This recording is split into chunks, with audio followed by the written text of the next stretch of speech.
বর্তমান সময়ে জনাব তারেক রহমান সত্যি একটা ম্যাজিক্যাল পার্সন। কথাটা আমি কেন বললাম, উনি যেখানেই যাচ্ছেন এমন এমন আচরণ, এমন এমন কথা বলছেন যে বাংলাদেশের প্রতিটা গণমাধ্যম, বাংলাদেশের প্রতিটা মিডিয়া তাকে কাভার করছে। তার মানে ভোটের মাঠে কিভাবে জনগণের কাছ থেকে ভোট আদায় করতে হয়, কথা দিয়ে, মেধা দিয়ে, বুদ্ধি দিয়ে, যা তারেক রহমান কিন্তু আয়ত্ত করতে পেরেছেন।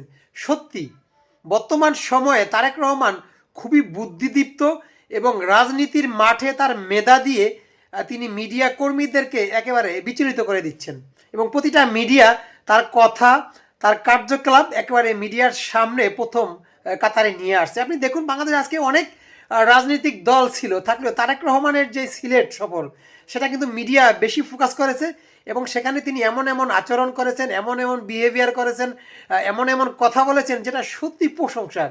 এবং সেই প্রশংসার কারণে জনাব তারেক রহমান যদি এই যে নির্বাচনী একটা বৈতরণী চলছে, তিনি মোটামুটি বাংলাদেশ যদি সফর করতে পারেন, এতে করে বিএনপির জনপ্রিয়তা কিন্তু আকাশচুম্বী হয়ে যাবে এবং বিএনপির আমি মনে করি আগামী নির্বাচনে ভালো একটা রেজাল্ট নিয়ে আসতে পারবে। যেটা তারেক রহমান এর বিচক্ষণতা, তারেক রহমানের বুদ্ধিদীপ্ততা, তার কথার ধরন, তার মেধা, তার বিশ্লেষণ মানুষের কিন্তু নজর কাটতে শুরু করেছে দর্শক, যেটা আপনি অস্বীকার করেন বা নাই করেন।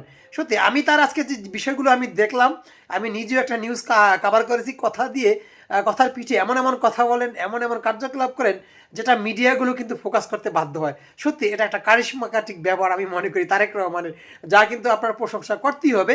তাই আমি মনে করি নির্বাচনের মাঠে যে কোনো সময়ের সে বিএনপি অনেকটা শক্তিশালী হবে এই তারেক রহমানের কথা, ব্যবহার এবং ভদ্রতার কারণে, যা সত্যি প্রশংসার। তাই আমি আশা করব ভিডিওটা কেউ নেগেটিভ হিসাবে নেবেন না, যেটা ভালো সেটাকে আমি তুলে ধরলাম। তা আশা করি ভিডিওটা ভালো লাগলে শেয়ার করে দিবেন। আল্লাহ হাফেজ।